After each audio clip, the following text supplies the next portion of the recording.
So uh, that was, I'm gonna say it like this. I'm about to channel my inner Mr. Let Go real quick. Women and men are children. Talk to him.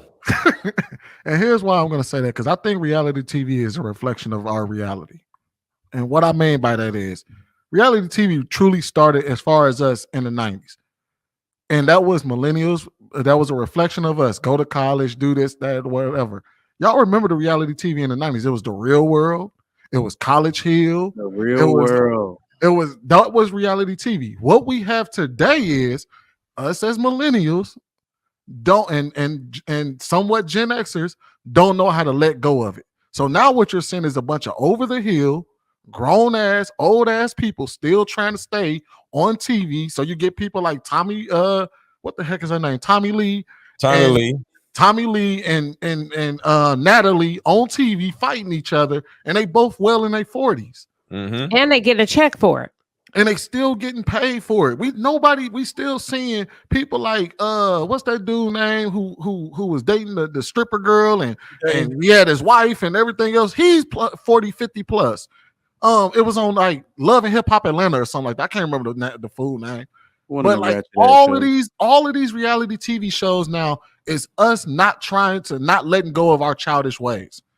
We're still trying to hold on to that.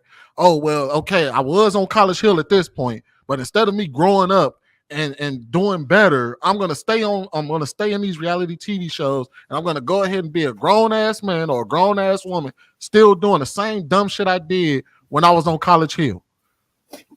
Can I tie you and Sheba together? I think it's more about validation. I don't think it's more so trying to do what we did back then. Everybody wants to relate to get validation. Yeah. So we have 30-year-olds now trying to look like 20-year-olds and trying to be like the kids still. But I do believe what Sheba is saying is the root. Let's say it's the root cause. A lot of us are too afraid for change to doing it as a collective. I was thinking about something today. So I have the craziest thoughts that I think about all the time. What are we all doing if we're not collectively loving each other and investing in each other and trying to save the world collectively? We're doing what we hear. We're doing what we see, and we conform to everything that validates a human being. Something simple as this. If you're driving down the street, let's say you want to listen to Prince, right? Soon as you turn that corner and you see other people, you'll change the song, right? I know the brothers have done that. Have you ever rocked to some type of music, and then when you brothers about to get in the car or you turn the corner, you ain't about to let nobody let you listen to other things you may be listening to. We're afraid to be ourselves. We're afraid to be diverse. We're afraid to just actually address the things that's happening because we are that influenced by the things they let us hear, the things that we see, and we have conformed. All the people on the panel, there's things that we're doing that our mothers and fathers wouldn't have done, our grandparents would have done. They probably wouldn't even been on YouTube. So everything that we do see and hear, we do conform to, we do adjust to for validation because we're still trying to relate to the youth and what they deem as I guess what gives you validation. I bet. Anybody else got anything on this? Well, anybody else? Because I wanted to respond to that. No. I'll just say we did this to ourselves. I have a problem with modern men and modern women. I think modern men and modern women are an example of what modern men or modern women are the actual problem. And we did this to our children. I don't know what went wrong, but I personally let my kids go outside and play, and they were outside. And I think at some point, parents stopped allowing their kids to go outside, and they stayed inside, and they just sat around looking at TV, looking at cartoons, playing video games or whatever. And they became these antisocial people. And then social media came in and gave them another excuse to stay in the house and stay antisocial. And I think it just stayed that way. But I think we did this to our kids when we stopped letting them go outside. One thing I'm proud of, my kids went outside every goddamn day. They could not just be in the house. Go outside and play. Because that's what I did when I was a kid, and I had daughters.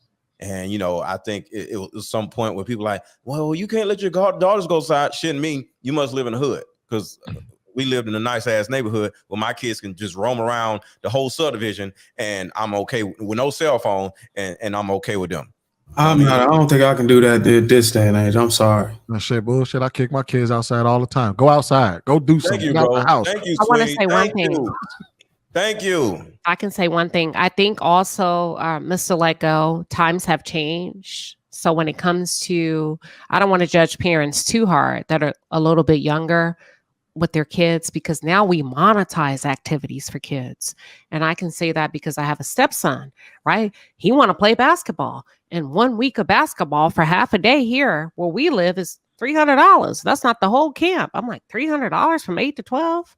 And then if you get from 8 a.m. to like 4 p.m. So now everything has become I don't know what I'm trying to say, like where you have to pay for it. So some parents monetize. Some parents don't have a choice, like, because when their kid want to go outside, the other kids may be in camp. So I don't want to make excuses. That's not what I'm trying to say, but I'm saying it's like, damn, you know, you go outside and play with your kids, ride bikes with your playgrounds. The playgrounds are empty now. The playgrounds empty we don't even as hell. We don't even have with your kids. We don't even have. Do y'all remember and one basketball? We don't even have that no more. When I was coming up, we used to be able to go to the playgrounds and play basketball. Don't even play basketball outside no more. But I didn't go to no basketball camp, football camp. We just went outside. It was summer camp. Somebody put it in the chat. Summer camp is what I was trying to say. Yeah. Like when I grew up, we could go to the Y. Your mama could pack a sandwich. Now it's like $300, $400 and lunch. Hold on, and lunch is not included. I'm not even afraid of the price. Outside is free. You know what you can say. You know what you're supposed to do in those situations, Queen. Is you supposed to get because I don't know if all y'all own houses or not yet, but this is what I don't own my house yet. I plan on buying one, but this is what I plan on doing in my neighborhood. I want to get all this together and be like, hey, look, parents, we got to kick our kids outside. Yeah. Because then if all of us come together and tell our kids to collectively go outside and they say, well, mom, I want to go to summer camp. No, you're not. Go outside. Go out there. There's a bunch of kids out there right around the corner for you. You must not know these new parents out here. They just as bad as the children. They don't tell me what to do with my child. Let me tell you something. And when my kids were little, all the parents knew everybody, and all of our kids played in each other's house or whatever. And outside, we look out skateboards and bikes and all this stuff. My kids went outside, and my neighbors knew each other. There was always that one old lady on the block that used to peek through her blinds and watch all the kids on the neighborhood. Like it. My son, I already got a plan. My son is gonna be in like AAU and all these other things, sports. Just have them go outside, bro. Forget all this. Hey, let's get. My son is gonna my son is gonna be in classes, clubs, all these other events and things that I'm gonna put him in, so he can develop some skills, so he can go out there in the world.